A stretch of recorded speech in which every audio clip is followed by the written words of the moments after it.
Constitution क्या है? Constitution is the set of some basic rule, ठीक है, under which government has to rule. Government को उसके हिसाब से ही शासन करना होता है, and people have to follow it. Also citizens are abided by those rules. पूरे बंधे हुए होते हैं। अबाइडेड का क्या मतलब है? Abided by those rules. सभी देशों का संविधान होता है, लेकिन सभी संविधान वाले देश लोकतांत्रिक नहीं होते। All countries have it's constitution. बिना रूल के कोई कंट्री चल ही नहीं सकता। सभी देशों का संविधान होता है। सुनो इस बात को, 3 चीजें बताई जा रही हैं। ऑल कंट्रीज, वेदर ऑटोक्रेटिक निरंकुश वाले का भी, डेमोक्रेटिक, कम्युनिस्ट, सोशलिस्ट, चाहे कुछ भी हो, हैव कॉन्स्टिट्यूशन। सभी देशों का क्या होगा बोलो? संविधान। Have constitution. All countries having constitution are not democratic. ये नहीं कि संविधान हो गया तो वो डेमोक्रेसी है, लेकिन रूल के बिना कैसे कोई शासन चल सकता है? ठीक है, अब देखो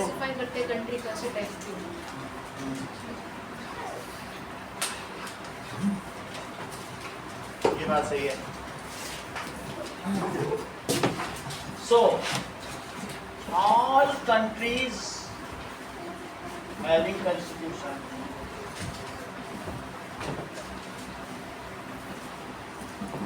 आर, सेंटेंस कंप्लीट करो इसका।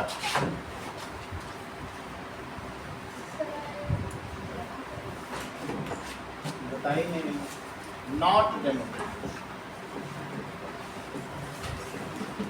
However, all democracies have its constitution.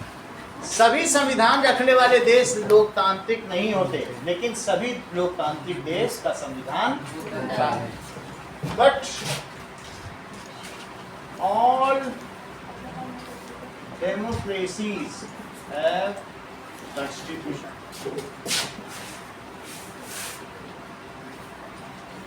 Even unions, associations, firms have their constitution. क्या कोई संगठन, छोटे छोटे संगठन, ऑफिस, ये बिना कॉन्स्टिट्यूशन के चल सकते हैं? तो इसलिए जब वो नहीं चलते तो देश कैसे चलेगा? Even यूनियन, एसोसिएशन, ठीक है, parties, political parties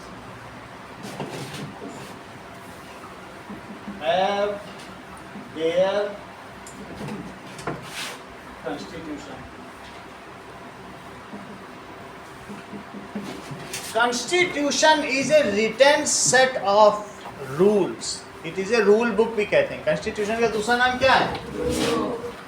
Rule book. और जहाँ Constitution है उसको कहते हैं rule of law। जिस देश में कॉन्स्टिट्यूशन, उस देश को क्या कहते हैं? एनी कंट्री ओबेइंग कॉन्स्टिट्यूशन, ठीक है, is under rule of law.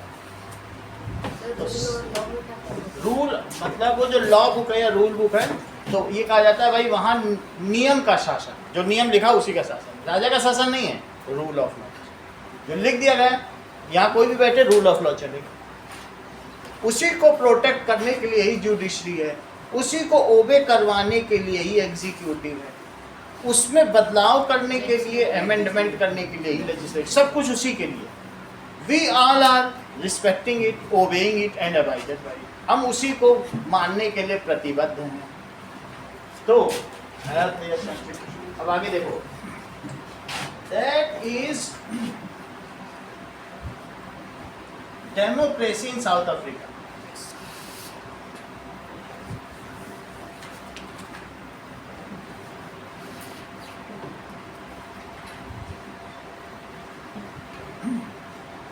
पर नेल्सन मंडेला जो वहाँ के एक राष्ट्रीय नेता थे, रिवोल्यूशनिस्ट थे, उनकी फिगर दिखाई गई है और ये बात कही गई है कि national Mandela was inspired by Mahatma Gandhi. Okay, और उन्होंने क्या किया बताइए कि वहाँ अपार्थीड का शासन था।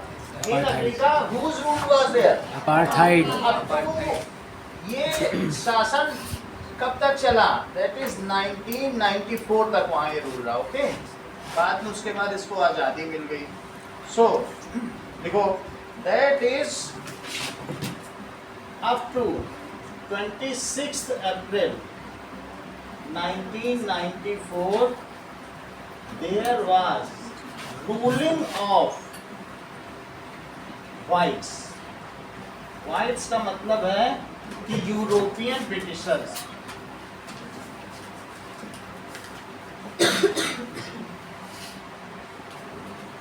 देखो, दे वर कॉल्ड अपार्थीड।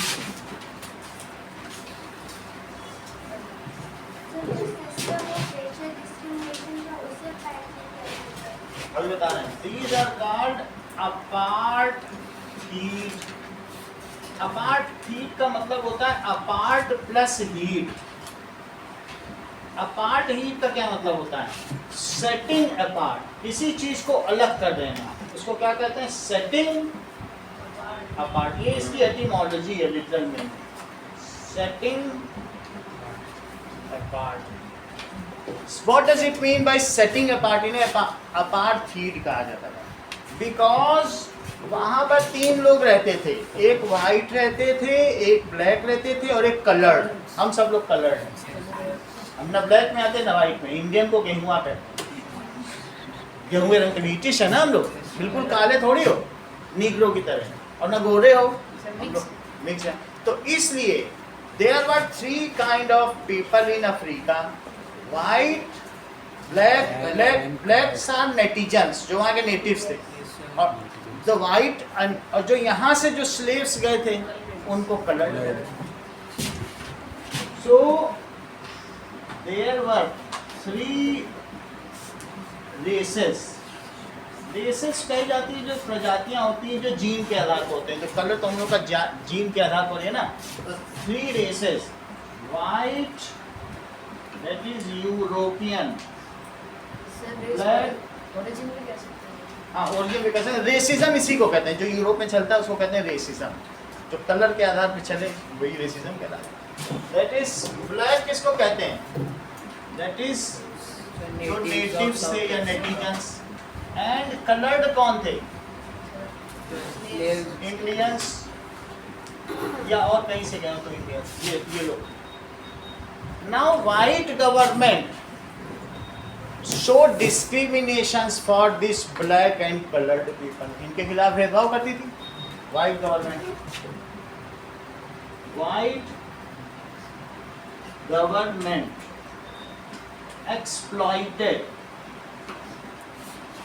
ठीक है, जो ब्लैक्स एंड कलर्ड, दो देवर इन मेजॉरिटी, 75% लोग यही थे। और वहाँ पर बहुत सारे लोग आके बस गए थे। साउथ अफ्रीका का भी अच्छा एटमॉस्फेयर है, बहुत गर्मी नहीं होती है। ये बिल्कुल आप ट्रॉपिक ऑफ कैप्रिकॉर्न से दूर ही है, अच्छा हाँ टेम्परेट क्लाइमेट है। तो वो किसका शोषण करी थी बताओ? वहाँ की वाइट गवर्नमेंट ने किसका शोषण किया था? कलर का शोषण किया था, ठीक है। And they have most of the property of south Africa. So these whites were rich, और इन्हीं को अपार्थीड कहा गया, and called and are apartheid. All rules जो जुडिशरी थी Rohan, it was under apartheid. ये किसके अंडर में थी बोलो? In favor of apartheid. ऐसे नियम बनाए गए थे जो गोरों का समर्थन करते थे। तो जुडिशरी किसके फेवर में थी? Judiciary was in favour of whites.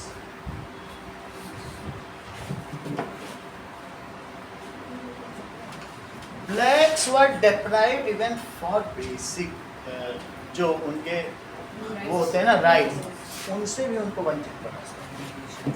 Blacks are deprived from their basic rights. उनकी अलग बस्तियां थी, वो वाइट की बस्ती में जा नहीं सकते थे। अगर जाएंगे तो उनको एक कार्ड इशू किया जाता था, उस कार्ड को दिखाकर उनके यहाँ बर्तन मांजने जाएंगे। बर्तन मांजने वाले भी जो काम करने वाले थे ना, उनको भी कार्ड दिया जाता था। अगर बिना कार्ड के आ गए तो तुम्हारी बुक में चित्र दिया गया है कि रात को भी अगर तुम आ गए तो या तो तुम्हारा शरीर नहीं मिलेगा या कुत्ते खा जाएंगे। वहाँ पोस्टर लगे, अगला पेज। तो इस तरीके से उनके अलग अलग, blacks are living in separate area and whites are living in separate area. So deprived from their Basic rights, from their basic rights. अब जरा देखो, यहाँ तुम क्या देख रहे हो? नेशनल मंडेला ने अपना ये जो आंदोलन शुरू किया, इस 64 में शुरू किया और इनको एक ऐसी जेल में भेज दिया गया देशद्रोह के आरोप में कि तुमने देशद्रोह किया। ब्रिटिशों और अपार्थीड के खिलाफ आवाज उठाने को क्या माना गया? देशद्रोह। तुमको एक कठोर कारावास में भेजा जाएगा, 28 साल में रहेंगे। रॉबिन आइलैंड में भेज दिया गया, जहाँ रहना बहुत मुश्किल है, वहाँ पर इन्होंने 28 साल रहे। It is very horrible to live there, it is so unhygienic, और आदमी के शरीर से छोटा वो कारावास होता है। आप समझिए कैसा कारावास होगा, जिसमें मुड़ के बैठना पड़ता। तो ऐसे में वो रहते थे एंड 28 साल तक ये ओके इन्होंने लड़ाई। और यहाँ पर क्या दिखाया जा रहा है इसमें, इस चित्र में स्नेहा क्या देख रही हो? Native Indians and coloured. ये अगर तुम यहाँ पर इंटर करते हो तो क्या होगा बताओ? You will be listed as missing, तुम मिसिंग हो जाओ या कुत्ते खा रहे, गोली मार दी जाएगी, गोली मार दी जाएगी। और नहीं तो क्या है, जो savage dog devour the corps, जो भूखे कुत्ते हैं वो उस लाश को, कॉर्प्स किसको कहते हैं? लाश को खा जाए, तुम मिसिंग ही हो जाओगे, फिर पता नहीं चलेगा तुमको। तो ये भी चीज़ है। ऐसे बीच बनाए गए थे जिसमें 3 भाषाओं में लिखा गया था। वहाँ की अफ्रीकन लैंग्वेज की भाषा में लिखा गया और इंग्लिश में लिखा गया, और एक वहीं और की जो भाषा है, 3 भाषा। ज़ुलू है ना? कौन सी है? ज़ुलू। ज़ुलू भी है, ज़ुलू भाषा। 3 भाषाओं में लिखा गया है कि ये बीच सिर्फ गोरों के लिए बना है। ऐसा इंडिया में भी कॉमन है। तुम पूरी वो पिक्चर देखोगे तो उसमें लिखा है कि Indians and dogs are not allowed. वो जो अमिताभ बच्चन की मूवी है ना, तो ये इंडिया में भी कॉमन है कि इंडियंस एंड डॉग्स, भारतीय और कुत्ते इस पार्क में अलाउड नहीं। तो ये है ना इंडिया, यहाँ पर वैसा वो वहाँ भी करते थे क्योंकि उन्हीं का ही तो रूल था। चलिए, तो अब यहाँ पर हम क्या देखते हैं? Blacks are deprived from their, उनको वंचित कर रखा था। वंचित का मतलब क्या होता है? उनके अधिकारों से उनकी वंचना की गई, नहीं दिए गए। अब ये देखिए, Nelson Mandela, a revolutionist and nationalist, जिन्होंने क्या किया? fought for freedom। उन्होंने सिर्फ इसलिए किया दैट इज अपार्थीड के खिलाफ, that only constitution is to be changed, और सबको फ्रीडम दिया जाए। सो नेल्सन मंडेला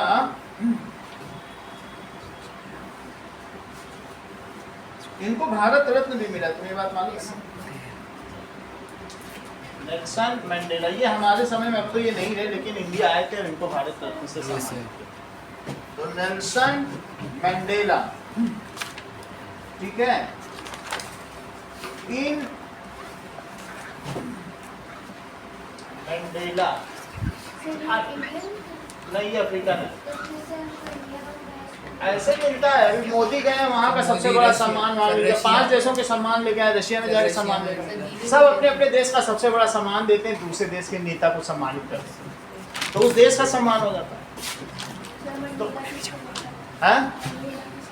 मंडेला की तो दैट इज नेल्सन मंडेला, ठीक है, nationalist and revolutionist.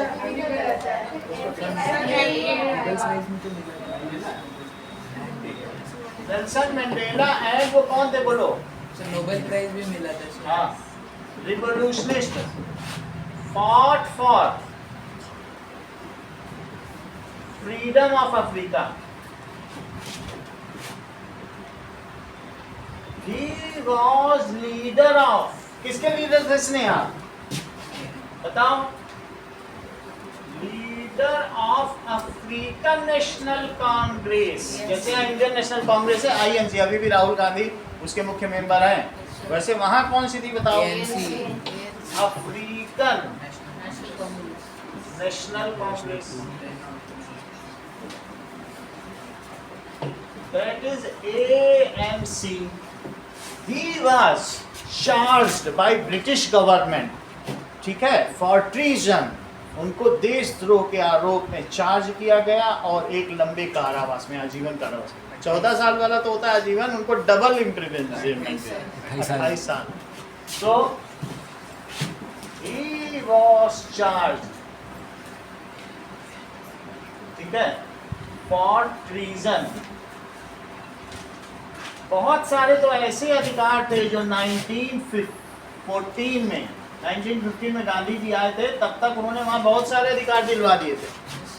South Africa में पैदल यात्रा की थी 3 शहरों की कई दिनों, तो उसमें भी उन्होंने वहाँ सब अधिकार दिला दिए थे। उनसे कहा कि हम आपको छोड़ देंगे, आपको वीडियो दिखाएंगे, आपको इसके लिए 2 सेंट देने होंगे। उन्होंने कहा हम नहीं देंगे, तो वहाँ जज ने बोला ठीक है 1.5 सेंट दो। बोले वो भी नहीं देंगे, हम ये नहीं दे सकते।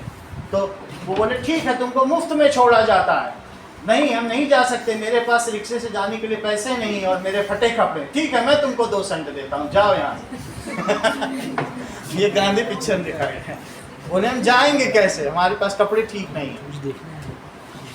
पैसे लेके गए बल्कि जितने से।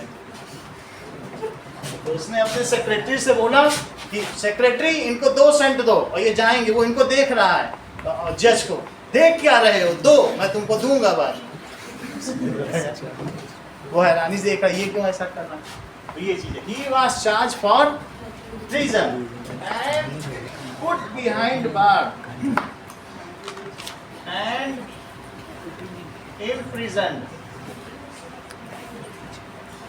ठीक है, इन 1964। ट्रीजन का मतलब होता है देशद्रोह। अभी दिखाएंगे, वीडियो चलाएंगे तो दिखा देंगे। देशद्रोह, उसको 7 ऑस्कर अवार्ड मिले गांधी जी।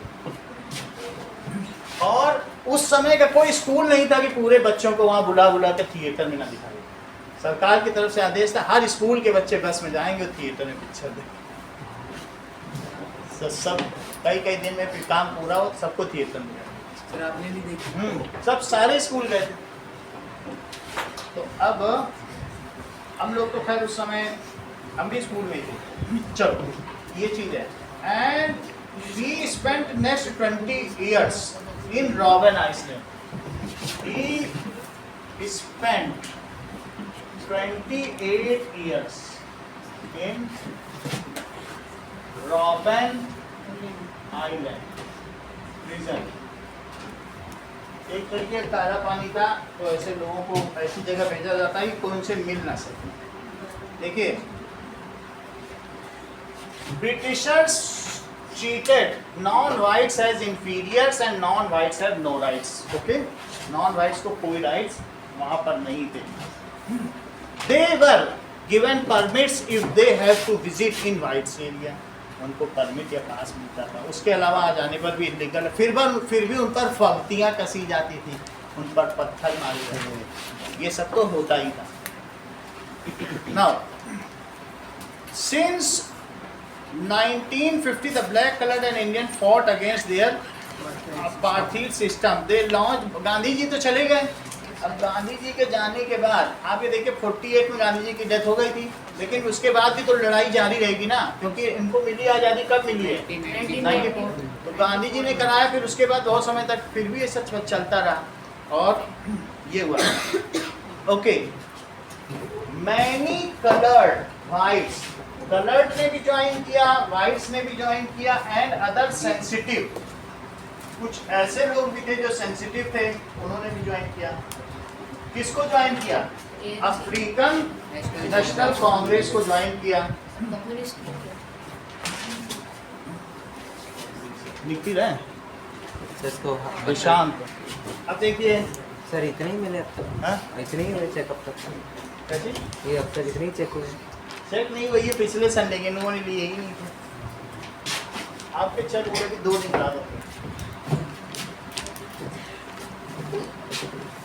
छोटे पेपर चेक हो रहे हैं, कल आप लोगों को देंगे छोटे पेपर ना देखो। So this white racist government to rule to detaining torturing and killing thousands and black, ये रेसिस्ट गवर्नमेंट थी, ये रंग भेद वाली गवर्नमेंट थी। कैसी गवर्नमेंट थी? जो रंग के आधार पर भेद करे उसे क्या कहते हैं? Resist government. सो ठीक है, जो नस्ल के आधार पर करे उसे फासिस्ट और नाजी कहते हैं गवर्नमेंट। कि भाई उनकी नीली आंखों वाले जर्मन ही जिंदा रहेंगे और बाकी को मरना होगा। ये हिटलर किया करता था। नीली आंखों वाले जर्मन जो नॉर्डिक आर्यन से वो जिंदा रहेंगे और बाकी को मरना होगा। उसमें सब कोई आएंगे, जिप्सी आएंगे, ब्लैक्स आएंगे, अफ्रीकन आएंगे, ज्यूज, सबको मरना होगा। और वो उसने बोला था कि हम अपने यहाँ की 2 रुपए की गोली इन पर खराब नहीं करेंगे क्योंकि ये वर्मीन्स हैं, ये कीड़े मकोड़े हैं, इनको कहेंगे कि करंट का तार छुओ और मर जाओ। ऐसे उसने लाखों को मार दिया। 90% ज्यूज को खत्म कर दिया। 90 लाख ज्यूज ऐसे बोले हम इन पर 2 रुपए की गोली नहीं कर सकते, ये तुच्छ ना। तो ये चीज क्या कही गई? This racist government, last line क्या लिखी है? Continue to kill, torture. और उसने ऐसा कई सालों तक किया, थाउजेंड्स ऑफ लाइफ। सर अगर हिटलर वैसा नहीं करता तो सर एटम बम उसके पास होता सर अगर। हाँ, उस time white racist government.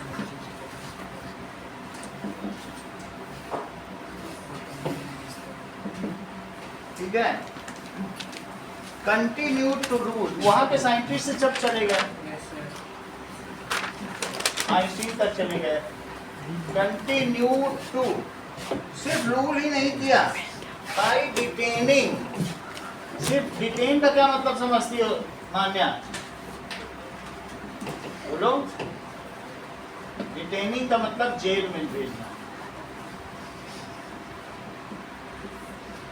And torturing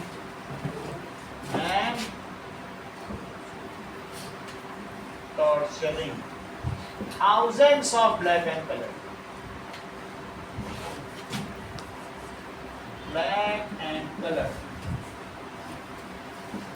इन सब तुम्हारा। अब इसके बाद towards a new constitution,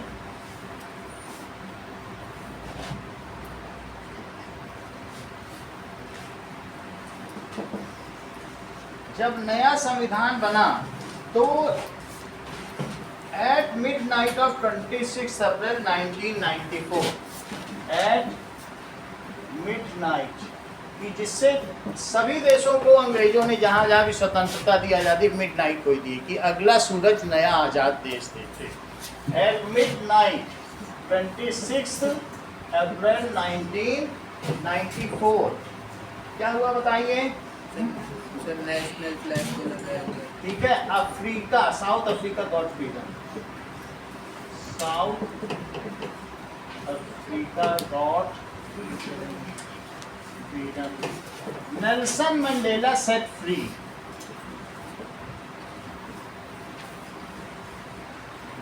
Nelson Mandela free हो गए।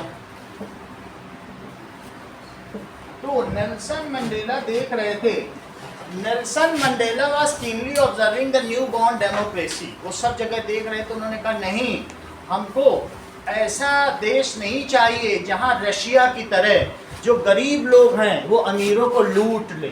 आपने देखा रशिया का संविधान है ना? उन्होंने कहा जिनके पास संपत्ति है हम चाहते हैं वो संपत्ति रखें, लेकिन जो मेजॉरिटी है वो मेजॉरिटी के लोग वोटिंग करेंगे और जो सरकार आएगी उन्हें मान्यता देनी होगी। तो ये जिसके पास प्रॉपर्टी है, क्या ये आसान था उनके लिए मान लेना? वो उनकी प्रॉपर्टी नहीं ली जाएगी। और जो मेजॉरिटी है उनके लिए भी आसान नहीं था उनको एक्सेप्ट करना, उन्हीं के साथ रहना जो उनको टॉर्चर करते रहे, उनको माफ़ कर देना।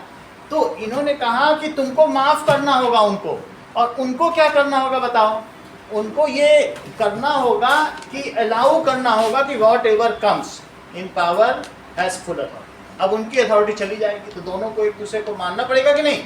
तो उन्होंने बड़ी चालाकी से और हार्मोनी रखते हुए एक संविधान बनाया और आज उस साउथ अफ्रीका को रेनबो कॉन्स्टिट्यूशन कहा जाता है, क्योंकि वहाँ व्हाइट भी हैं, कलर्ड भी है और ब्लैक, और सब प्यार से रहते हैं। It is one of the finest constitution in world. South Africa एक ऐसा देश है जहाँ कभी कोई दंगाई नहीं हुआ और बड़े प्यार से सब होता है। आज भी लोग हारमोनी से, वही अंग्रेज जिनसे हम डर रहे थे ना उन्हीं के बीच में रहते हैं और बड़े हारमोनी से हैं। सर सबसे टॉप पे तो स्वीडन है सर, डेमोक्रेसी और अच्छी गवर्नमेंट में। अच्छी गवर्नमेंट है, ये यूरोपियन वो है। अभी तक वो इंग्लैंड को रखता था, देखो वहाँ दंगे हो रहे हैं। ये सब उनकी अपनी रेटिंग है, उनकी अपनी एजेंसीज भी हैं। मैंने अब पाकिस्तान को उसने 5वें स्थान पर रखा है डेमोक्रेसी में, हमको 194 में, देख लो पाकिस्तान जाके आ गए। तो उनकी अपनी रेटिंग, उन सबसे ज़्यादा में लेना देना नहीं। लेकिन फिर भी जो रिपोर्ट बताती है साउथ अफ्रीका में कभी भी रेशियल या और दूसरे दंगे नहीं हुए।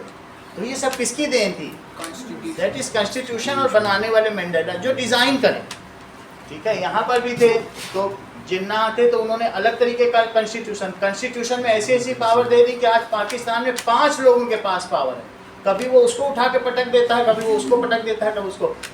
3 प्रधानमंत्री और 2 राष्ट्रपति अभी भी जेल के अंदर है। ऐसा कोई देश देखा होगा जहाँ 5-5 लोग जेल के अंदर और 3 प्रधानमंत्रियों की गोली मारकर हत्या कर दी। कभी सुप्रीम कोर्ट ऊपर आ जाता है, कभी मिलिट्री ऊपर आ जाती है, कभी ISI ऊपर आ जाता है। यही नहीं पता चलता है कि वहाँ का कौन रिप्रेजेंटेटिव और किससे बात की जाए। ये किसकी कमी है? ये कॉन्स्टिट्यूशन, और किसी कमी नहीं है। किसको क्या अथॉरिटी है उस कॉन्स्टिट्यूशन में ठीक से लिखा ही नहीं। कोई कभी ओवर पावर हो जाता है, कभी कोई ओवर पावर हो जाता है। क्लियर कट उसमें चीज़ें नहीं लिखी। बात समझ आए कि नहीं? अब ये देखते हैं, इसी में लिखा होगा। तो जिस समय ये बनी तो उस समय क्या हुआ बताइए। उन्होंने एक और ये बात होंगे जरूर, हेड तो जरूर होंगे, क्योंकि ये सब उन्हीं के ही उसमें हुआ, उनके आसपास भी कोई लीडर नहीं। तो उन्होंने क्या बताया, that is historical enemy succeeded in negotiating a peaceful transition from apartheid to democracy, कि हमारे ऐतिहासिक शत्रुओं ने इस बात पर एग्री कर लिया है कि वो अब लोकतांत्रिक सरकार बनाने के लिए सहमत हो गए शांतिपूर्ण तरीके से। It is under peace, okay. तो इसलिए हमें हमेशा इस गुडनेस को बनाए रखना होगा और इस गुडनेस के साथ ही अब साउथ अफ्रीका बढ़ेगा। यहाँ जैसे उन्होंने में शांतिपूर्ण तरीके से डेमोक्रेसी दी है, अब कोई मारकाट नहीं होगी और ना हम उनकी संपत्ति छीनेंगे। हमारे हाथ में शक्तियाँ होंगी लेकिन उनके हाथ में संपत्ति, और साउथ अफ्रीका अपनी प्रॉपर्टीज़ के साथ प्रॉस्पेरिटी के लिए इसी गुडनेस के साथ आगे बढ़ता है। ये चीज़ तो वहाँ कभी मारकाट नहीं ना।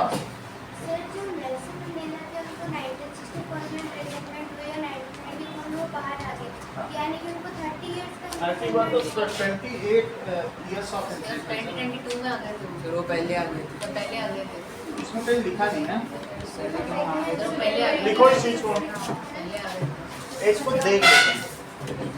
एक बार मैं इसे देखूं तो ही पता चले, क्योंकि इसमें देना चाहिए बात।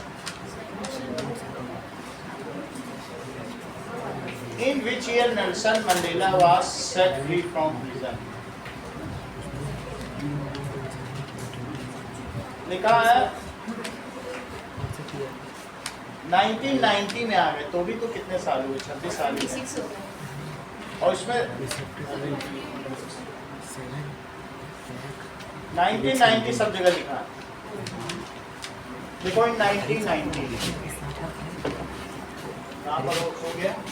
नीचे Set free in 1990। 26 है, जो भी इसमें 28 ईयर्स ऑफ लिखा है, कैसे दिया गया ये पता नहीं, कैसा इनका हिसाब किताब।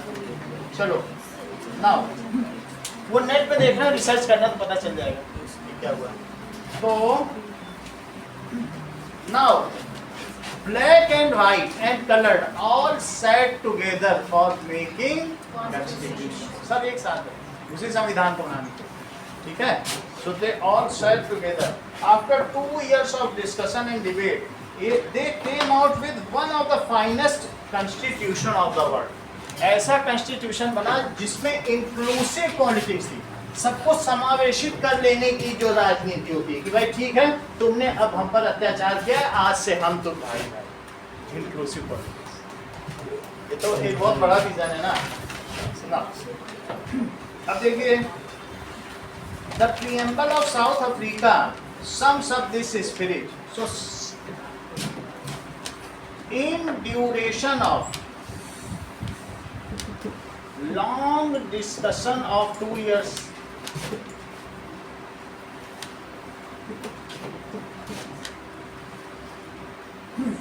ठीक है, रेनबो कॉन्स्टिट्यूशन, इसे रेनबो क्यों कहा गया?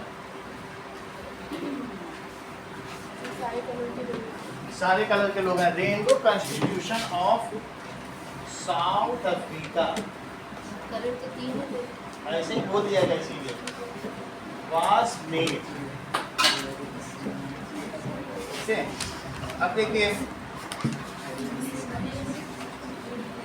It inspires democracy all over the world. ये ऐसा कॉन्स्टिट्यूशन है कि सारे लोग इससे प्रेरित होते हैं कि ऐसा ही हमारा भी होना चाहिए। And they have work together to transform their country. आप इसमें देखो, इस फिगर में आपको क्या दिख रहा है? इस फिगर में दिख रहा है कि वहाँ पर ब्लैक एंड वाइट्स मिलके काम कर रहे हैं, और कार्टून में क्या दिख रहा है? यहाँ पर दिख रहा है ना फिगर में, सब मिलके काम कर रहे हैं। तो पहले साउथ अफ्रीका को सर वर्ल्ड कप भी नहीं खेलने देते। हाँ, और फिर वो what would have happened in South Africa if the black minority has decided to take revenge.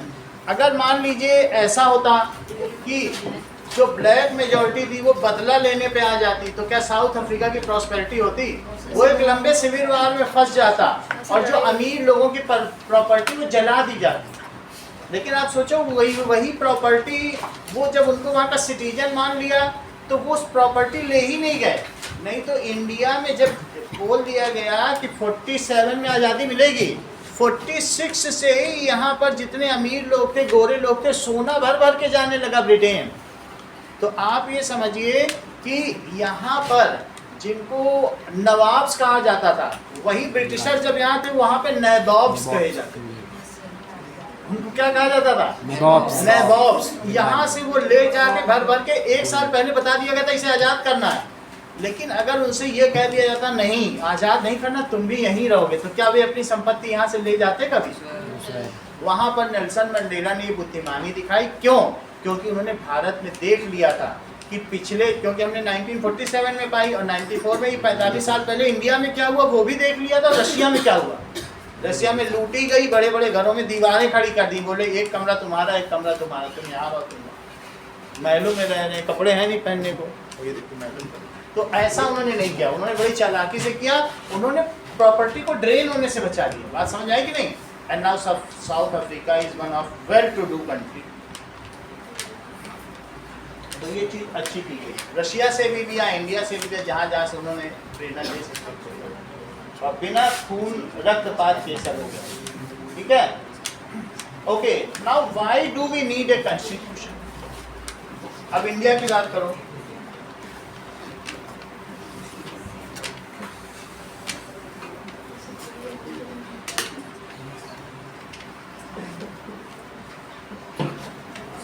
Constitution बहुत जरूरी है, नहीं तो ऐसा होगा, वहाँ पर बोला गया है नॉर्थ कोरिया में कि अपना रेडियो हमेशा ऑन करना है, और उसमें ये बता दिया जाएगा कि आज कोई रेड शर्ट पहन के बाहर नहीं निकलेगा। और तुमने नहीं सुना, तुम वॉशरूम में, और वॉशरूम में भी रेडियो होना चाहिए, वो भी ऑन होना चाहिए, और तुमने एक ही कमरे में लगा रखा और तुम रेड शर्ट पहन के निकल के गोली मार दी। तो बिना कॉन्स्टिट्यूशन के ये जो अर्पित जैसे लोग हैं, गोली कैसे? ये सब लाल टी शर्ट पहन के आए, समझ आया? और भी लोग जाएंगे सब अंदर, नथिंग। तो इसलिए कॉन्स्टिट्यूशन इज नीडेड। नहीं तो क्या पता रोज क्या चीज़ आदेश पारित हो जाए, उसको न पसंद आए, तो नहीं पसंद आए वो करेगा। तो now why we need a constitution? That is when oppressor and oppressed both plan to live together, then how can they faith on each other? जो दमनकारी है और जिसका दमन हो रहा है, तो दमन का जो शिकार है, oppressor and oppressive and oppressor, दोनों लोगों, एक ऑप्रेसर होता है and get oppressed, we are getting oppressed, किसी ने हमको ऑप्रेस किया है, तो वो दोनों भरोसा कैसे करें? अगर संविधान नहीं होगा तो भरोसा नहीं करेंगे। आज भी एक अमीर और गरीब जब लड़ते हैं तो गरीब ये बोल के निकल जाता है तुमको कोर्ट में देखूंगा। यहीं पर इतने बड़े बड़े संवेदनशील, बाबरी मस्जिद ढह गई, मंदिर बन गया, मुसलमानों ने बोला कोर्ट में देख लेंगे, लड़े नहीं, क्योंकि उनको किस चीज पर भरोसा था। यही अमृतसर के गोल्डन मंदिर में जब गोलियां और तोपें चली तो सिखों ने कहा कि इंदिरा गांधी को कोर्ट में दे, इस ब्लू स्टार ऑपरेशन। तो इस संविधान ने हमको बहुत बड़ी बड़ी मुसीबतों से बचाया है, और 75 साल के इस इतिहास में किसी ने भी या किसी यूनियन ने, एसोसिएशन ने, पार्टी ने संविधान पर सवाल नहीं उठाया। So this shows, and this is the matchless example in the world. पूरे विश्व में जितना भरोसा भारतीयों को अपने संविधान पर है, इतना किसी भी देश के किसी को संविधान पर नहीं है। बहुत सारे एसोसिएशन कहते हैं संविधान में कमी है, लेकिन हमारे यहाँ भारत में ऐसा देखा गया। तो इसका मतलब है ये जो मैचलेस संविधान हमने 2 साल 11 महीने 19 दिन में बनाया है, ये दुनिया का वन ऑफ द फाइनेस्ट संविधान है, जो इतनी डाइवर्सिटी रखते हुए भी हमको एक साथ यूनाइटेड रखता है। लॉन्गेस्ट भी है और साथ में वन ऑफ द फाइनेस्ट, जो कई कंट्री से मिलकर बना है, और सभी ग्रुप के लोगों की फेथ भी इसमें है। जब यहाँ पर बैठते हैं कि वो क्लिंटन, तो उनका दिखाया जाता है, ये देखो ये जो पंख लगाए हैं, ये असम के हैं, जो ये हड्डी का मुकुट लगाए हैं मणिपुर के, वो देख रहे हैं कैसा कैसा कल्चर है। और वहाँ 28 राज्यों की राजधानी, वो झांकियाँ निकलती जा रही हैं। वो बोल रहे हैं सर ये यहाँ 28 स्टेट्स का कल्चर है, ऐसे ही यहाँ लोग रहते हैं। अब पूरे यूरोप में जाके देखो, सब एक ही जगह का बर्गर खाते हैं, एक ही तरीके का, वहाँ एक तरह का फूड है, एक तरीके का लिविंग स्टाइल, लेकिन जो डाइवर्सिटी इंडिया में है, लैंग्वेज अलग अलग है ना। तो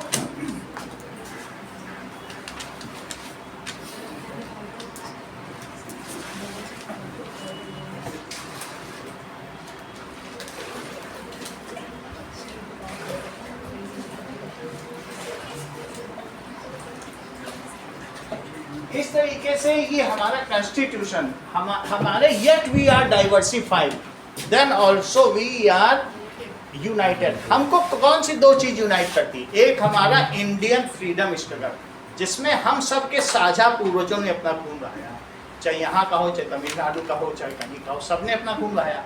ये हमको बहुत यूनाइट, कॉमन हिस्ट्री होनी चाहिए नेशनलिज्म में। और दूसरी चीज क्या है? हमारा कॉन्स्टिट्यूशन, वो हमको बात समझ में आ गई नहीं?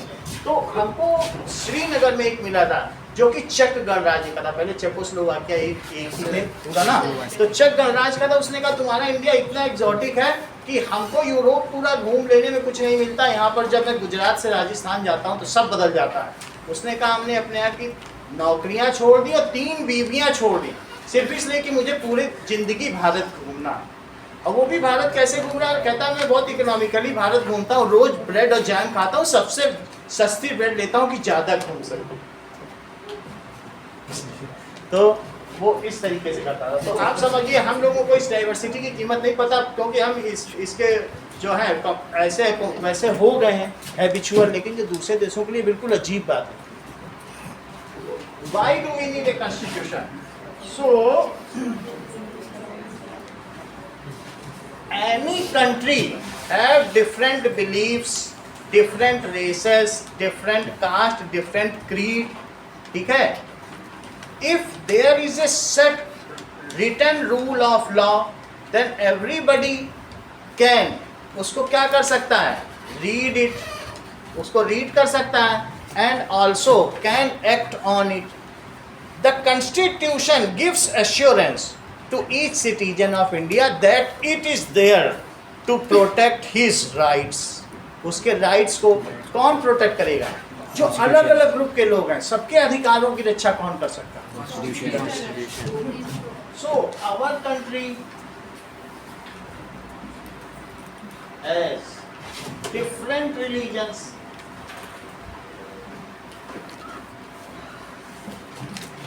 कास्ट, क्रीड, संप्रदाय है, उप संप्रदाय है, जेंडर, रिलीजन भी बहुत है, ठीक है? एक संप्रदाय होगा, कास्ट भी अलग अलग है, हमारे यहाँ कास्टिज्म भी है, उसके अंदर भी उप संप्रदाय होंगे, बहुत सारे धर्म होंगे, और मेल फीमेल भी तो होंगे। जेंडर भी हो गए, ट्रांसजेंडर को भी हमारे यहाँ पॉलिटिकल राइट्स दिए गए। तो इस तरीके से constitution gives assurance that all of them are equal.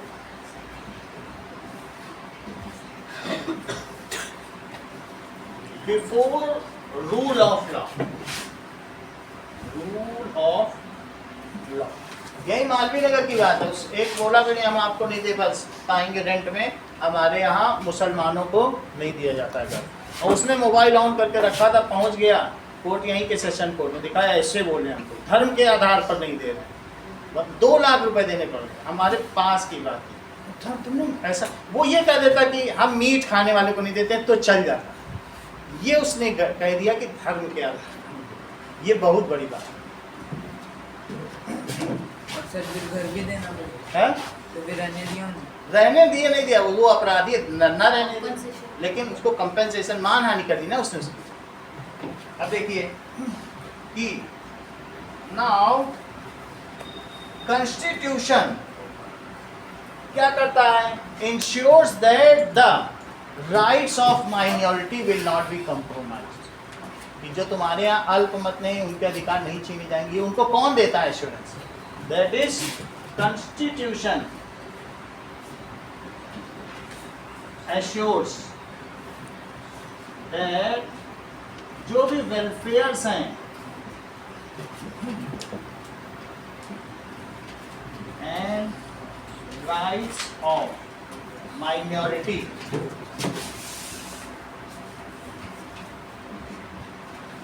Will not be compromised.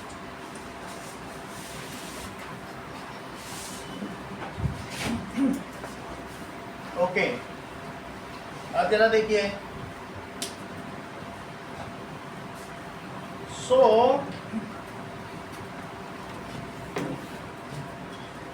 आगे की बात देखिए, a constitution does many things. What a constitution, ये तो हमने बताया कि कॉन्स्टिट्यूशन क्यों नीडेड है। What is the utility of constitution, constitution होने से क्या होता है? तो ये 4 पॉइंट तुम्हारी बुक में लिखे हैं, जरा पढ़ो, यही मैं बिल्कुल ऐसा ही लिखा हूँ। दैट इज क्या 4 चीजें कॉन्स्टिट्यूशन करता है। That is utility of constitution, ये तो है कि क्यों होना चाहिए और इसकी उपयोगिता क्या है। It generates a degree of trust and coordination for different kinds of people to live together.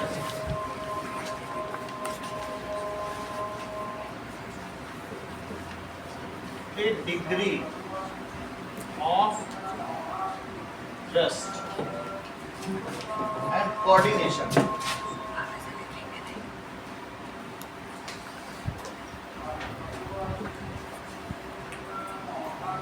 among the diversified people, different kinds of people.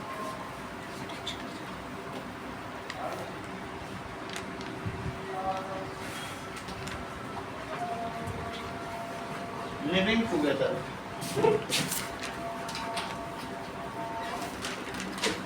तो ये हम देख चुके हैं, हमारे यहाँ बड़ी बड़ी घटनाएं हो चुकी हैं, और कॉन्स्टिट्यूशन नहीं तो हमको उनसे बाहर निकाला है, नहीं तो सिविल वार हो जाता। बोलो सर, साउथ अफ्रीका में जैसे माइनॉरिटी ने मेजॉरिटी को एक्सप्लॉइट किया, तो sir last time minority and majority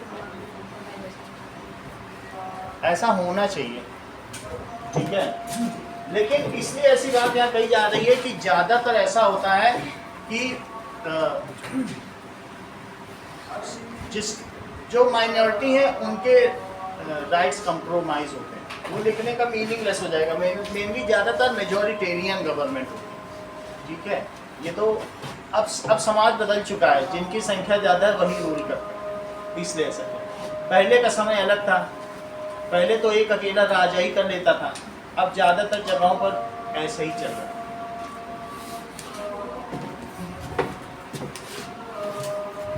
Now we are converted from subject to citizens. पहले हम प्रजा थे और प्रजा से अब नागरिक बन चुके हैं। So as now era changes, हम पहले राजा की फोटो लगाते थे, राणा प्रताप की, फिर राणा प्रताप बोले अच्छा अकबर ने जीत गया, हटाओ जय अकबर जय अकबर जय अकबर जय अकबर। महाराणा प्रताप फिर जीत गए, महाराणा प्रताप जय महाराणा प्रताप। हमें लेना देना ही नहीं कि हमारा राज्य कहाँ से कहाँ तक, नेशनलिज्म की कोई फीलिंग ही नहीं है, जो यहाँ तक पहुँच गया उसी फोटो लगा जय अकबर। ये प्रजा थी, प्रजा में कोई सेंस ऑफ नेशनलिज्म होगा, लेकिन सेंस ऑफ नेशनलिज्म जब 71 में इंदिरा गांधी ने बोला कि हमारा देश संकट में है और हमें लड़ाई करनी है, तो खाली ट्रक भेजे थे और लोगों ने अपने गहने मंगलसूत्र उतार के डाल दिए, सोने से भरा ट्रक भेजा, बोले ले जाओ सोना लड़ो। ये फीलिंग कभी महाराणा प्रताप और उनके समय में नहीं आ सकती थी, क्योंकि वो तो आपस में सिर्फ अपनी टेरिटरी बढ़ा रहे थे, एक्सपेंशन का वो सिस्टम, तो वहाँ कैसे नेशनलिज्म। अब जरा देखिए, तो पहला है कि ये लोगों में भरोसा जागृत करना है। कॉन्स्टिट्यूशन कहीं नहीं जाता है, any party can come, it can change some regulations, some articles of it, however the fundamental structure of constitution cannot be changed by any party, by how much majority it comes। जो आपकी constituent assembly जो संविधान सभा ने बना दिया ना, संविधान सभा ने, समझ लो इस चीज को, ये 19 जब हम आजाद हुए 46 में संविधान सभा बन गई थी। अंग्रेजों ने भी बोल दिया था ठीक है अपनी अपनी प्रोविंस में लेजिस्लेटिव असेंबली में तुम लोग लड़ो, चुनाव जीत जाओ, हम आज़ाद नहीं थे, उनको बहुत सारी पावर दे दी, बोले बैठो चलो बनाओ संविधान। हाँ, और फिर इन लोगों ने ये बनाना शुरू किया और 1949 में ये बनकर तैयार हो गया, ठीक है, 26 नवंबर तक ये तैयार हो गया। तो 3 साल हुए कि नहीं, 2 years 11 months सर दिसंबर 19 days यहाँ से बन गया। कब कब बन गया बोलो, 26 नवंबर। 26 नवंबर। सुन लो, ये बड़ी बात है। क्या ये जो संविधान सभा थी, कॉन्स्टिट्यूएंट असेंबली, क्या ये आजाद भारत की संविधान सभा थी? नहीं। फिर जवाहरलाल नेहरू कौन से प्रधानमंत्री थे जो पहले प्रधानमंत्री थे? इंटरिम गवर्नमेंट के, अंतरिम सरकार के थे। अंतरिम सरकार समझते हो? सरकार ने बोला, ब्रिटिश ने बोला हम जा रहे हैं, अच्छा तुम लोग जो हमारे समय में ही जीत के आए, गुलाम भारत में लोग जीते थे, समझ आया? और 299 नहीं जीते थे, जो जीते थे 340 थे पूरे भारत में, लाहौर और मिला के। बोले जितने पाकिस्तान बन गए उसमें से 41 वहाँ भेजो, 299 भारत में रहेंगे। वो सर 90 भेजे थे। 90 भेजे तो उतने और ले लो, तो भारत में 299 रह गए। तो जो 299 यहाँ रहे उन्हीं को कॉन्स्टिट्यूएंट असेंबली कहा गया। उन्होंने मिलकर संविधान की रचना की। तो ये सरकार जब बनी, फिर जब संविधान लागू हुआ 26 जनवरी को, फिर यहाँ चुनाव हुए, उसको कहा जाएगा आज़ाद भारत का पहला चुनाव। भारत की आज़ादी के 3 साल बाद हुआ है, वही फिर बन गए। लेकिन वो अंतरिम सरकार थे। जैसे अभी बांग्लादेश में एक अंतरिम सरकार किसकी बनी है, कौन है वहाँ पर? वो नोबेल प्राइज विजेता कोई भी है, मोहम्मद है कोई, यूनुस, मोहम्मद यूनुस है, वो अंतरिम है, वो कोई चुन के थोड़ी आए, बस ऐसे बैठा दिया गया। वैसे ये लोग थे, समझ में आ गई? तो इस सभा को, इस असेंबली को पार्लियामेंट असेंबली ना कहना, इसका क्या नाम होगा? कॉन्स्टिट्यूशन। गुलाम भारत में ये बनी, इसने 2 साल 11 महीने में संविधान बनाया। जब संविधान बन गया, इसके आधार पर चुनाव हुए, और उसके बाद जो पहले चुनाव हुए 26 जनवरी के बाद चुनाव हुए, फिर 2-3 महीने बाद हो गए। जब तो बन गया संविधान, कराओ चुनाव इसके आधार। सर तब यूनिवर्सल एडल्ट फ्रेंचाइजी थी, वो सब उसके पहले ही, जो 28 में लाहौर अधिवेशन हुआ, उन सब में ये बात हो गई थी कि जो लाला लाजपत राय थे, उन्होंने बोला ये होना चाहिए। अच्छा, हमको फायदा किस चीज़ का मिला? हमारे जो लेजिस्लेचर थे, ये सारे लेजिस्लेचर ब्रिटिश के समय में ही, कांग्रेसी जो लोग थे वो ब्रिटिश के समय में ही आते रहे, तो उनको सब मालूम था कि ब्रिटिश की पार्लियामेंट कैसे चलती है। तो उनको ज़्यादा बिल्कुल लगा नहीं, हमने आधे तो रूल उन्हीं के ले लिए, और वो सब एक्सपर्ट थे। मतलब ये पार्लियामेंट्री, इनको अधिकार ज़्यादा नहीं थे, लेकिन ये सब उन सब चीज़ों से अभ्यस्त थे जो ब्रिटिश में बहुत पहले चला आ रहा था। सो इसलिए जब हमने संविधान बनाया, मोस्ट ऑफ द रेगुलेशंस और what ever is the infrastructure और जो वर्किंग पैटर्न है, ये सब हमने ब्रिटिश का ही दी, वो अभ्यस्त थे। ये ऐसा नहीं हुआ आम आदमी पार्टी की तरह की बिल्कुल झाड़ू वाली सरकार वहाँ की, उसको मालूम ही नहीं, महीनों महीनों सालों सालों वहाँ पर संसद में कोई बैठता ही नहीं, उनको मालूम ही नहीं करना क्या है क्या नहीं करना।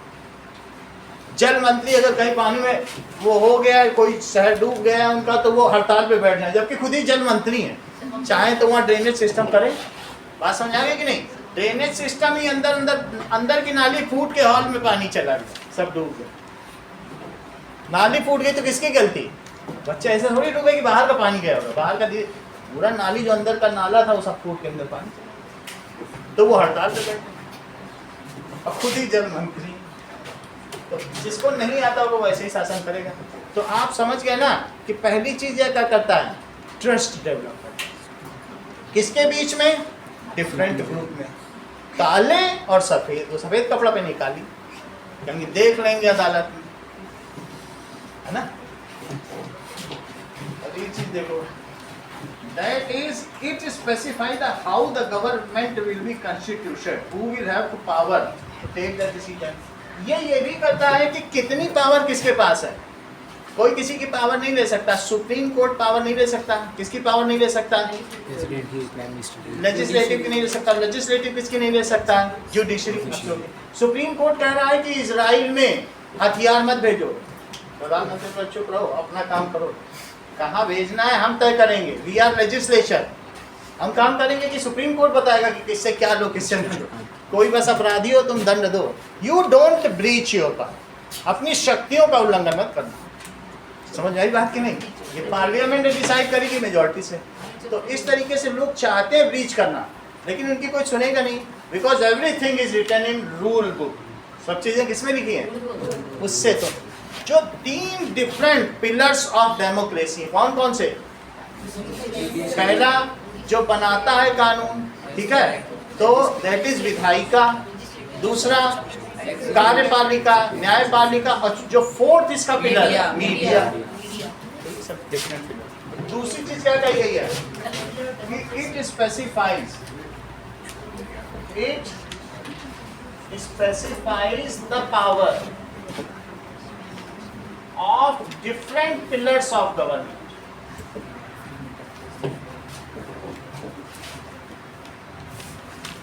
ये नहीं कि गवर्नमेंट बन गई तो वो शोषण करना शुरू कर दे लोग, ऐसा नहीं कर सकते, है ना? ऐसा कई देशों में होता है, लेकिन इंदिरा गांधी ने किया था। It laid down the limit to the powers of government and tells not rights of citizen. It also protects the right of citizen।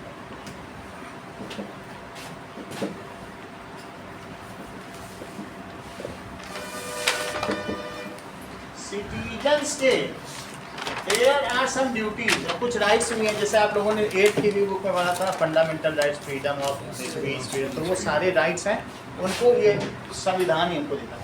तुम्हारे कोई भी अगर बेसिक राइट्स का उल्लंघन हो रहा है, तुम सीधा सुप्रीम कोर्ट जा सकते हो। और 4th क्या है? Express the aspirations of people of creating a new society. ये भी बताता है कि नीति निर्देशक तत्व, what are the determining factors. नीति निर्देश, हम कैसा भारत चाहते हैं, इसके बारे में भी एक पेज। प्रियम्बल तो लिखा ही है कि हमारे संविधान का ढांचा क्या है, लेकिन the guidelines, main guidelines that how a country should work, हमें क्या गोल प्राप्त करना है। देखो, अगर तुम्हारे सामने गोल नहीं होगा तुम चलोगे कहाँ? हमें ऐसा भारत चाहिए जिसमें सब प्रेम से रहें, राम राज्य, वो लिखा है वहाँ पे, सब एक दूसरे से प्रेम करें, ये बिल्कुल लिखा है। अभी ये चीज़ क्या है कि फ़ोटो तो हटा दी जो यहाँ की कांग्रेस सरकार की, लेकिन सब उनकी ऐसा चाहिए जिसमें सभी प्रेम करें, ये गांधी जी का लिखा। अभी इसी पेज में तुम्हारे में आएगा, बुक में इसी चैप्टर में दिया है। तो उन सबको क्या कहते हैं? नीति निर्देशक तत्व। तुम्हारा उद्देश्य क्या है? तुम पहुँच कभी न सको, लेकिन तुम्हारा एक उद्देश्य तो रहेगा ना। So it fulfills the aspiration of, ये क्या fulfill करेगा?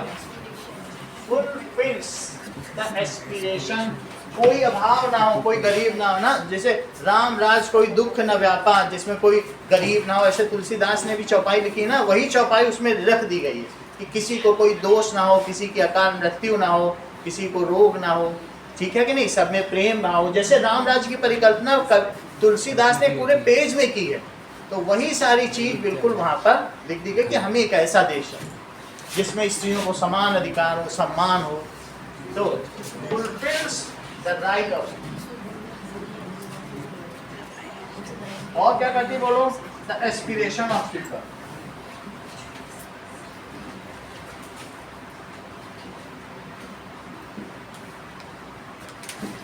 create a good society. तो स्नेहा हमें संविधान क्यों चाहिए, पहले तो यही बताओ, संविधान क्या करता है, वो 4 पॉइंट हम तुमसे निकले, क्यों चाहिए? उधर में देखना।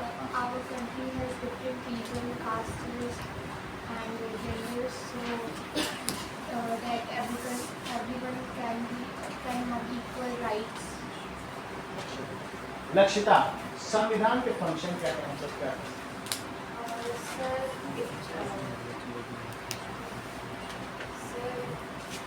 Sir, it specifies the power of different pillars of government. It gives fundamental rights. It also provides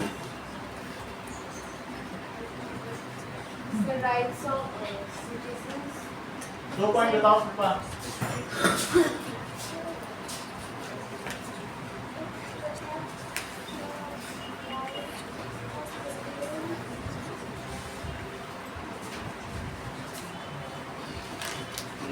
Vyom 4 point बताइए। सर पहली बात है डिग्री ऑफ ट्रस्ट मेंटेन करता है पीपल और ये जो कॉन्स्टिट्यूशन के कॉन्स्टिट्यूशन पर सबको विश्वास रखना है, हमको राइट दिलाएगा। सर दूसरा कि डिफरेंट पिलर्स ऑफ गवर्नमेंट पर पावर स्पेसिफाई करता है। सर तीसरा कि एस्पिरेशन इसको बताता है कि देश को कैसा होना चाहिए। और sir rights of citizen, fundamental rights of citizen करता है।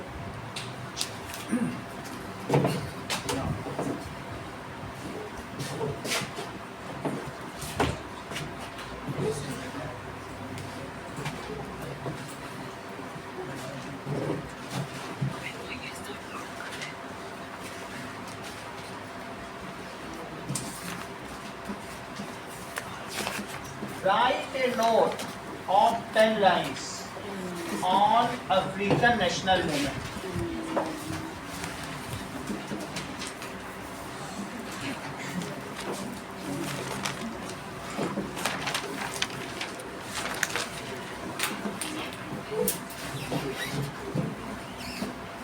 Write utility of constitution.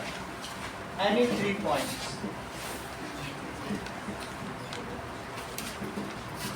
ये 2 सवाल।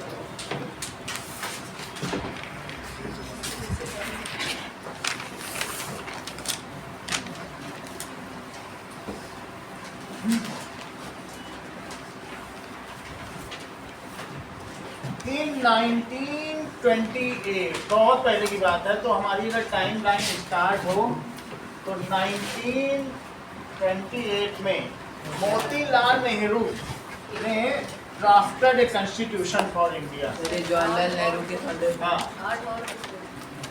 मोतीलाल नेहरू एंड ये बहुत अमीर व्यक्ति भी थे और इनको बहुत डेकोरेशंस भी मिले हुए थे, लॉयर थे। And other 8 congressman drafted constitution. तो इन लोगों ने ड्राफ्ट किया, बस एक लिख कर तैयार किया, वो फाइनल नहीं था लेकिन उसे ड्राफ्ट किया गया। और इसके बाद the resolution in 1913 the resolution of Indian Congress dwelt on how independent India should look like.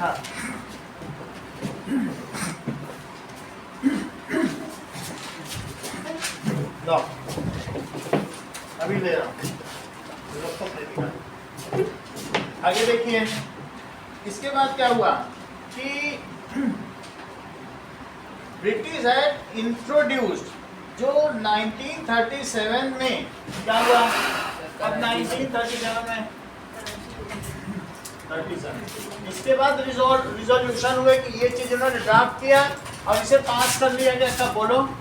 Karachi अधिवेशन में, जो कांग्रेस का अधिवेशन होता था ईयरली, एक क्या होता था, उनकी काउंसिल होती थी, मीटिंग होती थी, इन्होंने दिसंबर में होती थी। हाँ, तो उसमें ये पास कर लिया गया।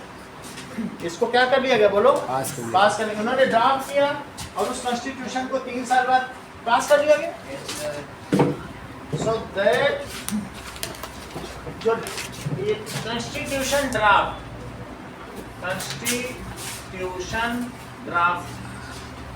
ड्राफ्ट एक्सेप्टेड, इसमें क्या हुआ, एक्सेप्ट हो गया। तो इन 1931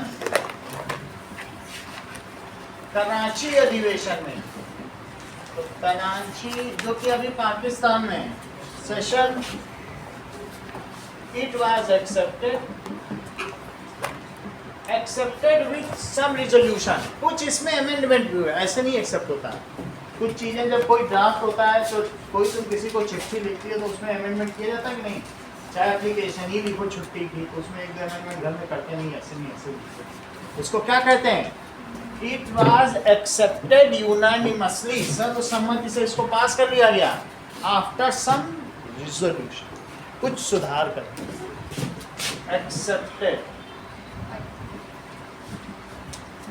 इन कांग्रेस वर्किंग कमेटी। सेशन लिख सकते हो तो सेशन। अब देखो, in 1937 provincial legislature elections were held and ministries were given to Indian legislatures. उनको मिनिस्ट्री दे दी गई, किसी को गृह मंत्री, किसी को उद्योग मंत्री, कपड़ा मंत्री, कोयला मंत्री, जल मंत्री, शिक्षा मंत्री। तो क्या उनको मिनिस्ट्री मंत्रालय का भी अनुभव हो गया? मिनिस्ट्री बांट दी गई तो इसका मतलब उनके यहाँ पे जिम्मेदारी आ गई ना। तो भारत के जो नेता थे उनको पहले से अनुभव था, ऐसा कुछ नहीं कि 47 के बाद अचानक हमने सोचा अब नेता कहाँ से मिलेगा, नेतागिरी थी। तो दैट इज प्रोविंशियल इलेक्शन का क्या मतलब है, निष्ठा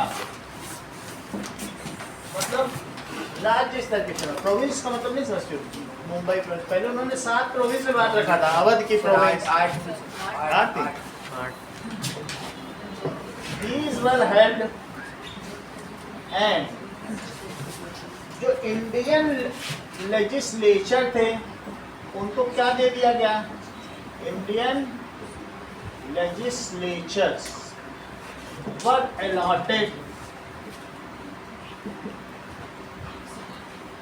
इनको किस चीज को क्या अलॉट किया गया होगा श्रेया, जो इंडियन लेजिस्लेचर थे उनको क्या चीज दे दी गई,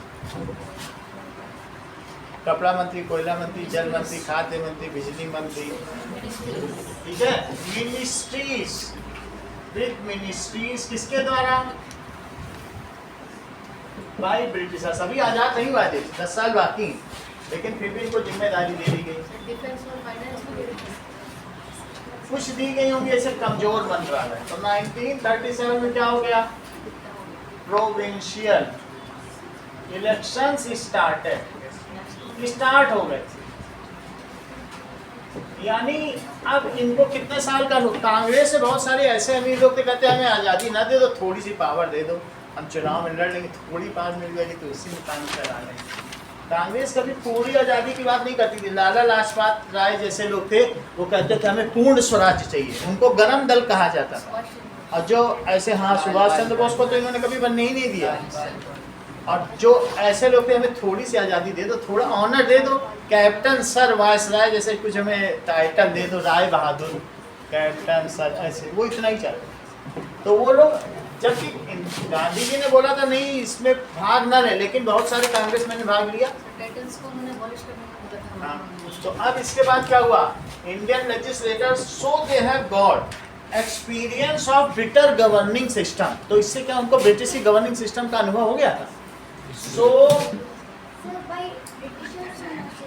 आप ब्रिटिशर्स ही तो हैं, राइट, ब्रिटिशर्स।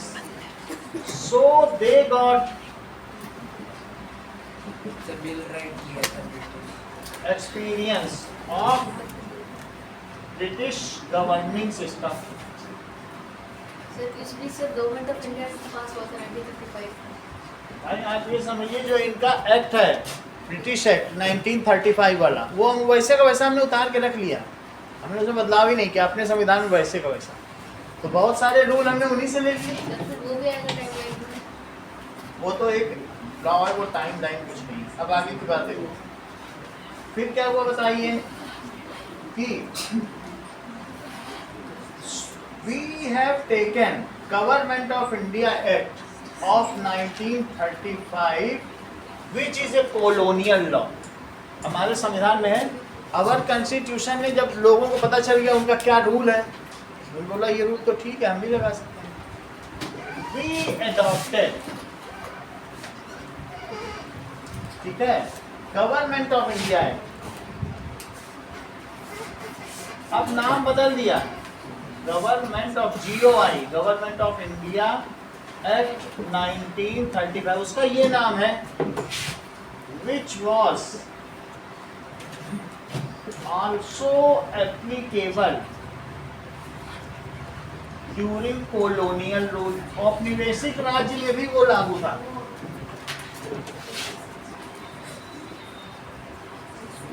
सर इसमें क्या था? जो भी रूल हो उसको देखना पड़ेगा, लेकिन हमने बहुत सारे ऐसे नियम थे, जैसे हमारा ये सब स्ट्रक्चर लेजिस्लेटिव और ये सब उनसे मिलता जुलता है, कुछ किसके पास कितनी पावर है, जिसमें ज़्यादा बदलाव नहीं किया, क्योंकि हम उसी से कस्टम थे, अगर कोई नुकसान नहीं है तो हम बदलें क्यों। इसलिए जिससे 10 साल हमने चलाया, और जो डिस्क्रिमिनेटरी था, जो अपार्थी था, वही हमने बदला, ऐसे नहीं बदला। ये बात समझ में आ रही है कि नहीं? तो इसलिए हमने बहुत सारी चीज़ें इनसे ले ली। इसके बाद क्या हुआ कि Constituent Assembly, now Britishers ready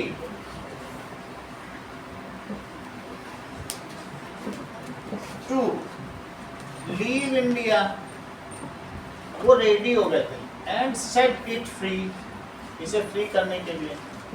so Constituent Assembly elections were held in 1946। उन्होंने क्या बोला कि सो Constituent Assembly, खाली प्रोविंसेस में हुए थे ना, हाँ, अपने स्टेट में। पूरे भारत में नहीं हुए थे। Assembly elections were held in 1946। ये देखो, ब्रिटिशर्स ने 1946 में कॉन्स्टिट्यूएंट असेंबली इलेक्शंस हेल्ड करा लिए अपने प्रोविंस में, और नेताओं से बोला चलो तुम अपना संविधान बनाना शुरू करो। प्रिंसली स्टेट में भी प्रिंसली स्टेट में सबने से बोले संविधान शुरू करो, अब उठो सिया सिंगार करो, अब धनुष राम ने तोड़ा, सिंगार करना शुरू करो भाई, धनुष टूटने वाला, टूट गया। उसी तरीके से इन सब से क्या बोला, उठो बनाओ अपना कॉन्स्टिट्यूशन, हम जाने वाले हैं। बस इन्होंने शुरू कर दिया बनाना।